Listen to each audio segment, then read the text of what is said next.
Armor in Tarkov. It's as simple as find the biggest armor class with the most durability, throw it on, you're good to go, right? That is far from the truth. In this video, I'm going to be going through all the statistics when it comes to armor and exactly what they mean and how choosing the wrong armor can actually really change the way that it's going to perform in raid. So as an example, we're going to go ahead and look at the Gazelle. This is used by so many people in this game, especially mid to late wipe. It's a nice, fairly cheap armor, pretty reliable. We have these couple metrics that we're going to be looking at this armor about. We got armor type, material, the armor level, the areas that is protected, the durability, weight and penalties, and then lastly, blunt throughput. Now when it comes to the Gazelle, armor type is light, made of ceramic, armor level 5, it'll protect your thorax and your stomach. Durability is 65, weighs 8.9 kilograms, and it allows 14.4% blunt throughput. What exactly do these things mean? First off, we'll start with armor type. So in Tarkov, we now have two skills, heavy and light armor skills. So looking at these skills, you can see that when it pertains to heavy, leveling the skill up will reduce the speed penalty of the armor.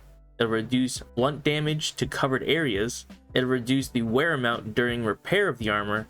And then if you get it to the elite level, you'll have a chance to deflect bullets off your armor and a chance to not wear at all when it's getting repaired. As for the Gazelle though, it is a light armor. So wearing light armor and leveling up the skill will reduce the speed penalty just like with heavy, but light will reduce melee damage to covered areas. Again, reduces wear amount during repair, but if you get this one to elite, the covered areas will be immune to bleeds, and then again, there's a chance to not wear during repair.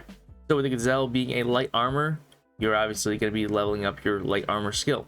So now let's get into probably one of the most important aspects of armor. That is going to be the material that the armor is made of. As you can see here, the Gazelle is made of ceramic. Is that good? Let's dig into it a little bit. So first off, the material that an armor is made of will affect how it is repaired, like how much durability it keeps while being repaired. But that's kind of a whole nother thing that I'm not going to get into in this video. It doesn't really pertain much to the actual use of the armor in raid. So with that being said, the destructibility of the material does 100% play a factor when you're wearing these in raid. So you can see here we have 8 materials that armor can be made of. Every one of those materials is given a destructibility modifier. What you do is you take this modifier of the material and you divide the armor's durability by it.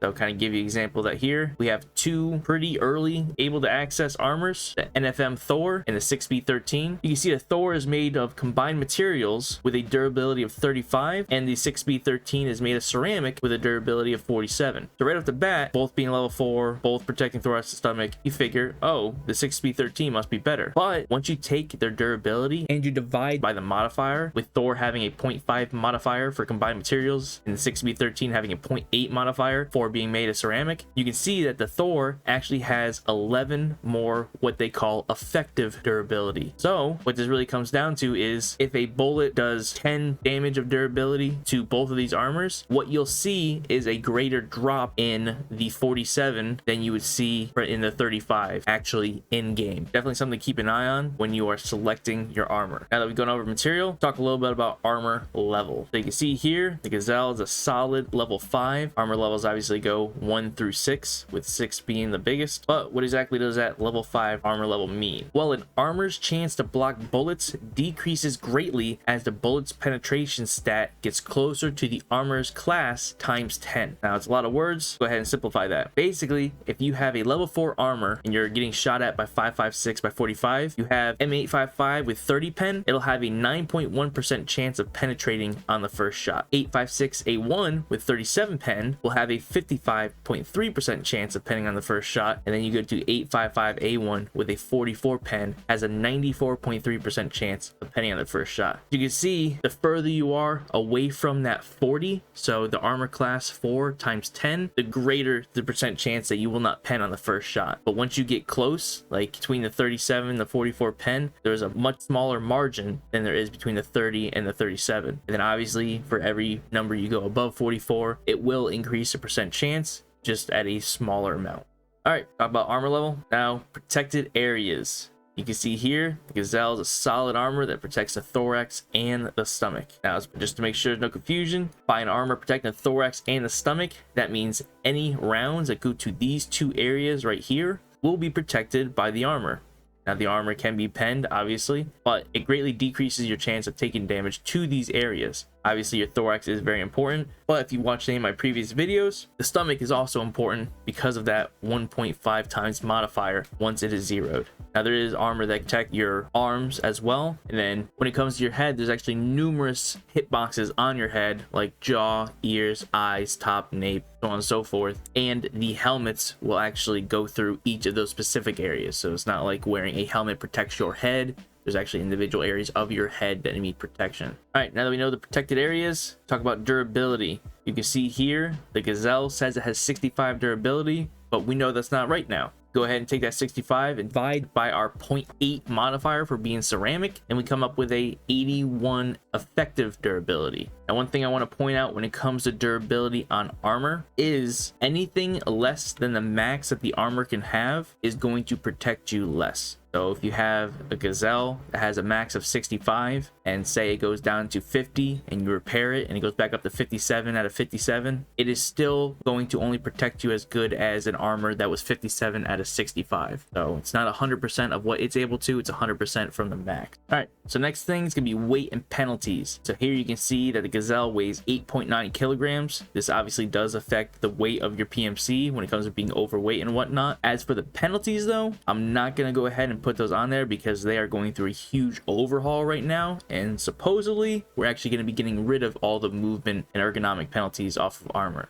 So they are there. If you click on your armor in game, you will see them. You can see what they do to your character, but supposedly they will be changing and eventually going away. And lastly, probably one of the most overlooked statistics on armor, because they're not easy to find. I actually can only find these in one area that I've been able to, and it is on the Tarkov Handbook, the mobile app, and that is blunt throughput damage. So as you can see here, the Gazelle has a 14.4% blunt throughput damage. But what exactly does that mean? Blunt throughput damage is the percent of damage that is still transferred to the body when the armor stops a bullet, but it's still like that concussion of hitting your body does some damage. So how significant is this? Well, we'll go ahead and go back to these two armors we had earlier, the Thor and the 6B13. So you can see here, originally we thought, oh, the Thor's got to be better than the 6B13 because even though the durability in game says it's lower, the effective durability is actually significantly higher. But once you take into consideration the throughput damage, you realize that the Thor, even though it'll block more bullets for longer because of higher effective durability, it'll allow a 36% throughput damage transfer, while the 6B13 only allows a 20.4% transfer. Taking this into further consideration, you can see that this is far from an easy decision. You look at armors like Slicks and some of the armor rigs, because all the armored rigs have these same stats too, and you really start to kind of weigh what you're actually want. So do your research. You'll end up probably finding a handful of armors that you really like that you'll just feel perform better for the way you play. You're more than likely to end up sticking with those. Now that is everything that we can talk about with the Gazelle. Now one last thing though before we end this video is helmets and certain eyewears. So you can see here at the classic old penis helmet. Now everything that I've talked about with armors at this point is the same, except for one little thing that did get mentioned earlier, and that is right here, ricochet chance. Now, if you remember, it said on the heavy armor skill, once you get elite level, you can have a chance to ricochet off of your armor. Well, all your helmets and some of your eyewear have a ricochet chance. Now this ricochet chance can be high or it can be not high. My recommendation to you, only wear helmets and eyewear that have a high ricochet chance. Reason being, a lot of your very high pen rounds are hard on the outside. They have full metal jackets and whatnot. They have a high ricochet chance. They are going to pen your helmet if they hit, but if their high ricochet chance meets your high ricochet chance helmet, there is a percent chance, though maybe small, that that bullet will just bounce off your helmet and not actually penetrate. How high the penetration is has no effect on your ricochet chance. So most of the time, if a helmet's going to save you, it's going to save you because it bounced the bullet. That's going to be it. Hope you guys learned something. I know there's a whole lot to this. It really surprises me how much people don't know about the armor system in Escape from Tarkov. So I want to put this video out there. If you enjoyed, please consider hitting that like and that subscribe button. If you learned anything, please consider leaving a comment. Let me know what you learned. And heck, maybe I let something out that you really think everyone else should know. So go ahead, put that down below, share it with the community. Really appreciate it. If you guys didn't know, I do stream over on Twitch every Sunday morning and Tuesday and Friday night. So go ahead, swing over there, link on the channel, and hit that follow button. It's free and I greatly appreciate it. But until then, catch you guys next time.